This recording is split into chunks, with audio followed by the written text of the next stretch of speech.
ताज्या घडामोडींसाठी पहा फक्त महाराष्ट्र 18 न्यूज बुलेटिन। सत्तेवर बसलेल्या महायुतीच्या सरकारनं वेगवेगळ्या विकासाच्या योजनेच्या नावाखाली कोटींची कर्ज काढून महाराष्ट्राला कर्जाच्या खाईत लोटलं आहे। त्यामुळे महाराष्ट्राचा विकास होण्याऐवजी या नेत्यांचाच विकास अधिक झाला, असे प्रतिपादन पनवेल येथील आद्य क्रांतीवीर वासुदेव बळवंत फडके नाट्यगृहात आयोजित पनवेल विधानसभा 188 मतदारसंघाच्या महाविकास आघाडीच्या अधिकृत उमेदवार लीना अर्जुन गरड यांच्या प्रचारार्थ जाहीर सभेत शिवसेना उपनेते नितीन बानगुडे पाटील यांनी केलाय। शहरामध्ये कोळी, आगरी, कराडी संस्कृतीची परंपरा पुढे चालवणारे लोक तर राहतातच, पण देशातलेच नव्हे तर महाराष्ट्रातल्या प्रत्येक जिल्ह्यातले लोक इथं येऊन राहतात। विविधतेत एकता जपणारं हे एकमेव शहर म्हणून पनवेलचा उल्लेख आवर्जून केला जातो। या शहरामध्ये स्वातंत्र्य लढ्याचे उर्दवी वासुदेव बळवंत फडकेंचा जन्म झाला आणि याच शहरामध्ये शिवसेनेचे उद्गाते प्रबोधनकार ठाकरे जन्माला आले। या शहरावर काही काळ मोगलांचं राज्य होतं, काही काळ इंग्रजांचं राज्य होतं, काही काळ पोर्तुगीजांचं राज्य होतं, बराच काळ मराठ्यांचं राज्य होतं। 2009 साली इथं हाताचं राज्य होतं। 2014 आणि 19 साली इथं कमळाचं राज्य आलं।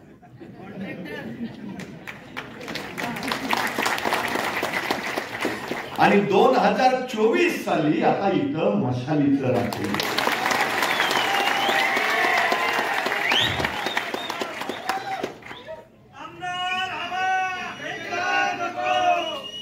खरं तर मला इथं आल्यावर प्रश्न असा पडला पाहिजे की 15 वर्ष आमदार, त्यामुळे इथं आता काही विकासाचं करायचं राहिलंच नाही पाहिजे, सगळंच करून झालेलं असणार। त्यामुळे ह्या निवडणुकीमध्ये त्यांनी जाहीरनामा सुद्धा काढला नसेल, कारण काय करायचं राहिलंच नसेल। त्याच्याही पुढचा मला प्रश्न असा पडतो की निवडणुकीच्या प्रचारात आता नेमकं हे काय सांगत असतील। मी नेहमी एक गोष्ट सांगतोय, सद्ग्रस्त होते, रोज सकाळी ऑफिसला जायचे, दुपारच्या सुट्टीत सगळ्यांबरोबर जेवायला बसायचे। त्या दिवशी सुद्धा सगळ्यांबरोबर जेवायला बसले, डबा उघडला, डब्यात बघितलं खिचडी, म्हणजे ठरली की खिचडी आपल्याला अजिबात आवडत नाही, पण खाल्ली मुकाटपणे। दुसऱ्या दिवशी परत कामावर आले, परत दुपारपर्यंत काम केलं, दुपारच्या सुट्टीत सगळ्यांबरोबर जेवायला बसले, परत डबा उघडला, डबा उघडून बघितला, डब्यात परत खिचडी। काय कटकट आहे राव, रोज खिचडी खिचडी, पण खाल्ली मुकाटपणे। तिसऱ्या दिवशी परत कामावर आले, परत दुपारपर्यंत काम करून सगळ्यांवर जेवायला बसले, परत डबा उघडला, डबा उघडून बघितला, डब्यात परत खिचडी। अरे वैताग काय नुसता रोज खिचडी खिचडी खिचडी, वैताग आलाय खिचडी। त्याची तंत्र शेजाऱ्याला ऐकली आणि शेजारी म्हटला, इथं बोलून काय उपयोग आहे का? त्यापेक्षा घरी जाऊन बायकोला सांग, बाई ग मला खिचडी आवडत नाही, दुसरं काहीतरी बनवून दे, इथं बोलून काय उपयोग? तसा तो म्हटला, हे बघ माझं अजून लग्न झालं नाही, त्यामुळं मला बायको नाही, त्यामुळं माझा स्वयंपाक मीच बनवतो आणि मला खिचडी शिवाय दुसरं काय बनवता येत नाही।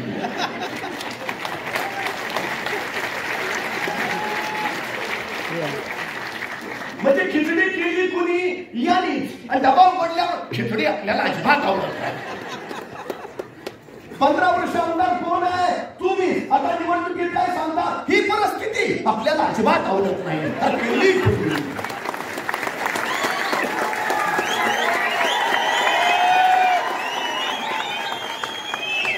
आवाज कुणाचा? पनवेलच्या जनतेला आता आपण विचारायला हवं,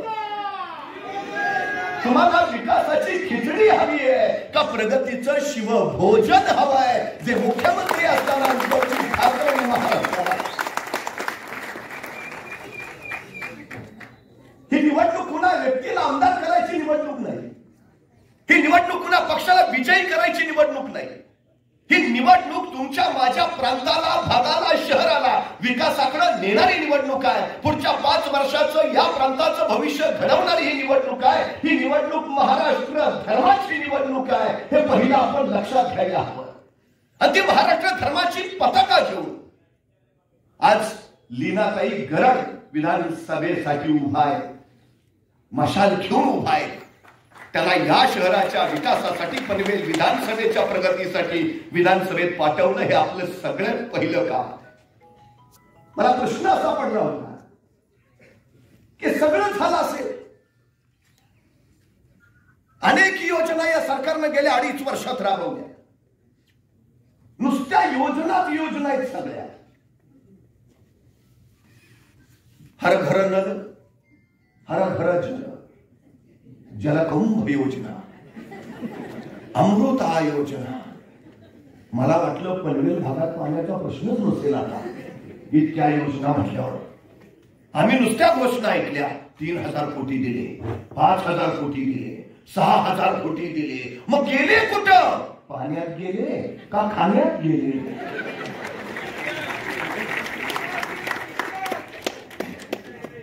जुन्या पनवेलचा इतिहास वेगळा, पण नवं पनवेल तर सिडकोला वरसलेलं नियोजित शहर आहे. तिथेही ही अवस्था. काय झालं नेमकं तुमच्या योजनेचं? मी बसेस बघतोय, कोट्यावधीच्या जाहिराती लिहिल्यात त्याच्यावर, नुसत्या जाहिरातीच. अहो, त्या बसेसवर लावलेल्या जाहिरातींचा खर्च जरी वाचवला असता तरी प्रवाशांना चांगल्या बसेस मिळाल्या असत्या. पावसाळ्यात गळत्या बसेस त्यांच्या हाताला आल्या. पण काय परिस्थिती आहे सगळीच. 2019ला ज्यावेळी हे सगळे निवडणुकीत उभा राहिलेले त्यावेळी त्यांनी निवडणूक आयोगाला त्यांच्या संपत्तीचं विवरण दिलंय. आता 2024ला सुद्धा त्यांनी आपल्या संपत्तीचं विवरण दिलंय. गेली 2.5 वर्ष महाराष्ट्रात मंत्री असणाऱ्या लोकांची 2019ची संपत्ती किती आणि 2024ची संपत्ती किती हे एकदा नीट तपासा. तुमच्या लक्षात येईल, ज्याची 5 कोटी संपत्ती होती तो 55 कोटीवर गेलाय, ज्याची 10 कोटी होती तो 25 कोटीवर गेलाय, ज्याची 25 कोटी होती तो 70 कोटीवर गेलाय. 5 वर्षात यांच्या संपत्तीनं कोटीच्या कोटी उड्डाणं घेतली. सर्वसामान्य माणसांच्या वाट्याला काय आलं? कशातून संपत्ती वाढली यांची? टक्केवारी, कमिशनखोरी. सर्वसामान्यांच्या वाट्याला काय?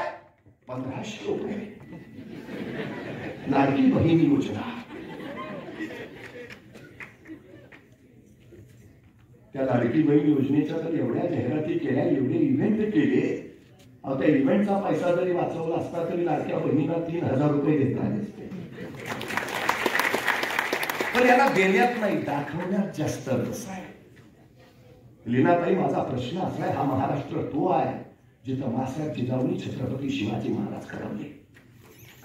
हा महाराष्ट्र तो आहे जिथं अहिल्याबाई होळकर आली, जागोजागी समाज हिताय कामं उभारली.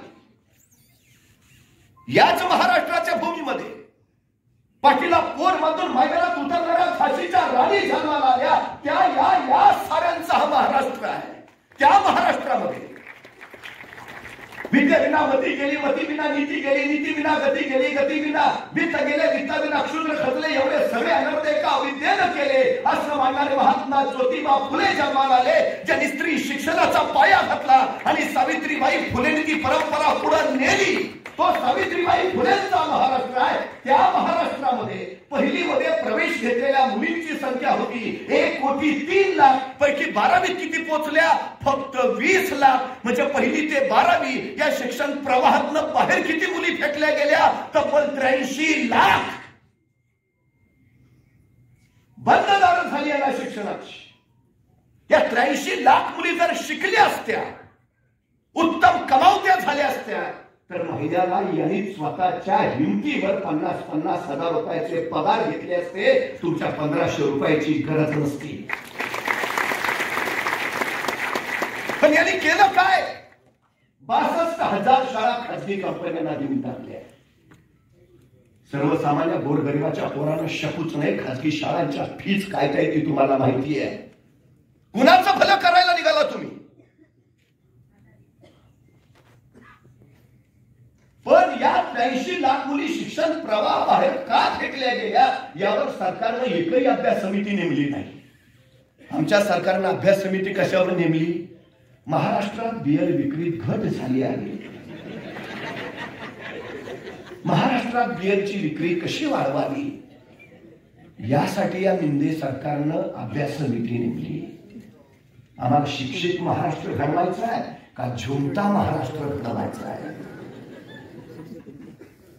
कुठल्या दिशेला चाललो आम्ही? मला प्रश्न तो पडतो, नेमकं काय चाललंय? रस्त्यांची अवस्था काय आहे? हजारो कोटी रुपये रस्त्यासाठी. परवा मी ऐकले एक्सप्रेस वे 1 किलोमीटरचा खर्च घराचा आहे किती? 273 कोटी. 2 किलोमीटरचा खर्च 546 कोटी आणि 3 किलोमीटरचा खर्च 819 कोटी. महाराष्ट्रात तुम्हाला माहिती आहे चंद्रयान चंद्रावर गेलं, त्या चंद्रयान मोहिमेला किती खर्च आला? 615 कोटी. म्हणजे आमच्या 2 किलोमीटरच्या रस्त्यात आम्ही चंद्रावरून जाऊन येऊ शकतो.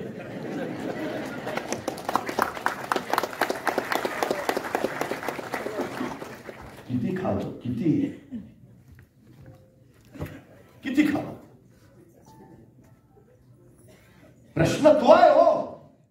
एक रस्ता असा नाही ज्याच्यावर खड्डा नाही. रोज असंख्य अपघात होत आहेत, हजारोंचे जीव जात आहेत.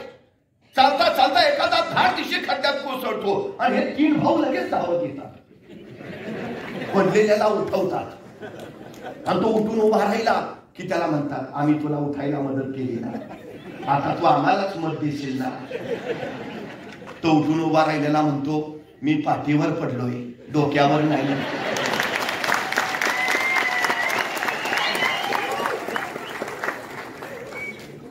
ये पब्लिक है, सब जानती है. काय 2.5 वर्षात झालं हे माहिती आहे ना जनतेला? काय केलं ते कळतंय ना? अहो साधा प्रश्न आहे आमचा. तुम्ही मुलांना शाळेकडे नेणारे रस्ते तयार करून द्या, मुलं तुम्हाला चंद्रावर जाणारे रस्ते तयार करून देतील.